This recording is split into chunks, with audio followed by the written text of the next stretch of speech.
Physics 9702 past paper 1 variant 1 October November 2014 question 23. When sound travels through air, the air particles vibrate.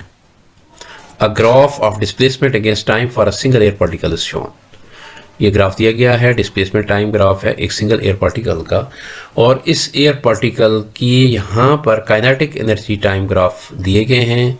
4 options हैं, इनमें से बताना है कि कौन सा ऑप्शन रिप्रेजेंट कर रहा है काइनेटिक एनर्जी इस ग्राफ की। तो मैं कुछ इस ग्राफ के ऊपर हाईलाइट कर रहा हूँ पॉइंट्स। ये वो पॉइंट्स हैं जहाँ पर डिस्प्लेसमेंट मैक्सिमम है। तो डिस्प्लेसमेंट मैक्सिमम जहाँ पर है वहाँ पे काइनेटिक एनर्जी और वेलोसिटी को ज़ीरो होना चाहिए।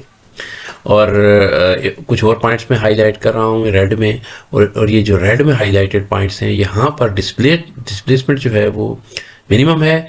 तो जहाँ डिस्प्लेसमेंट मिनिमम है वहाँ पर वेलोसिटी मैक्सिमम होगी, और वेलोसिटी मैक्सिमम है तो काइनेटिक एनर्जी भी मैक्सिमम होगी। अब हम देख लेते हैं ग्राफ ए और सी को। ए और सी दोनों में ही 0 टाइम के ऊपर काइनेटिक एनर्जी मैक्सिमम है, तो ये दुरुस्त नहीं है, क्योंकि यहाँ पर आप देख रहे हैं कि 0 टाइम के ऊपर डिस्प्लेसमेंट मैक्सिमम है, तो यहाँ काइनेटिक एनर्जी को 0 होना चाहिए। तो ये दोनों ऑप्शन रिजेक्ट हो जाते हैं। अब हम बी और डी को चेक कर लेते हैं। बी और डी दोनों में ही 0 टाइम के ऊपर काइनेटिक एनर्जी 0 है, तो दुरुस्त है। लेकिन अब हम मज़ीद बी और डी में देखते हैं दुरुस्त ऑप्शन कौन सा है। आप ये चेक करें कि 0 और टी टाइम जो है, 0 और टी टाइम के बीच में 2 दफ़ा वेलोसिटी मैक्सिमम हो रही है, यहाँ पर भी और यहाँ पर भी। इसी तरह से टी और 2t के बीच में भी 2 दफ़ा हो रही है, यहाँ पर भी और यहाँ पर भी।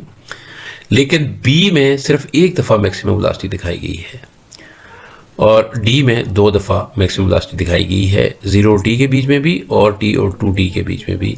इसलिए जो दुरुस्त ऑप्शन है वो डी है।